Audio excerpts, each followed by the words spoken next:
Ma ei ole kordagi elus midagi küpsetanud ja täna ma tegin esimest korda rabarberi kooki. Ma ei arvanud, et ta päris selline välja tuleb. Rabakas tükkideks. Lisame siia veidikene suhkurt ja kaneeli. Segame selle mögina siin kokku ja siis jätame ta mõneks ajaks seisma. Plärtsatame mingi 170 grammi võit siia sisse. Tegelikult peaks kaaluga kõike tegema, aga nagu ei viitsi seda väga teha, nii et läheb tunde pealt. Proovime nagu 100 grammi suhkurt saada.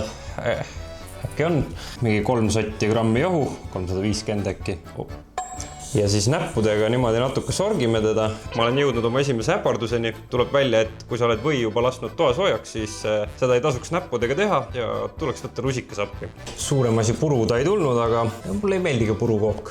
No meil tuleb üsna õhuke põhi, aga mulle maitsebki nii. Seejärel teeme valmis täidise, kuhu läheb siis 400 grammi kohupiima, 100 grammi toorjuustu, 2 muna, 100 grammi suhkur ja 3 suppilusikatäit jahu, törtsukene vaniljeekstrakti ja veidikene sidrunikoort.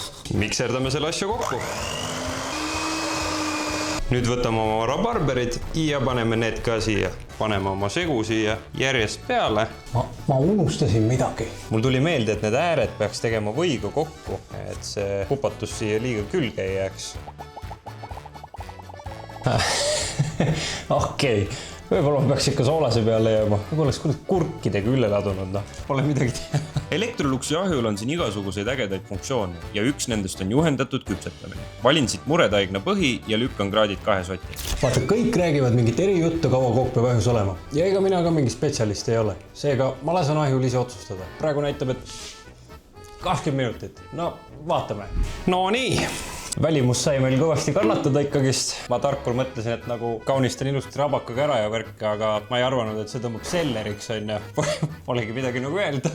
Milleks meil muidu tuhk-suhkur on? Maskeerime selle koletise siin sellega ära ja nüüd on siis see etapp, kus me jätame ta mõneks ajaks jahtuma. No nii, aeg on see monstrum lahti lõigata.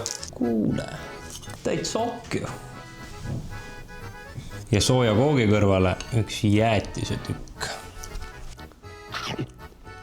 Tegelikult sidrunit tuleb läbi, rabaka maitse on väga hea, jahu on küll tegelikult ikka liiga palju, et siin silma järgi ikkagist neid asju väga ei tasu teha. Tegelikult retsepti järgi tuleb see asi väga hea, jätan selle alla kirjeldusse, ma lihtsalt otsustasin minna pigem instinkti pealt, aga te tehke retsepti järgi, siis tuleb parem.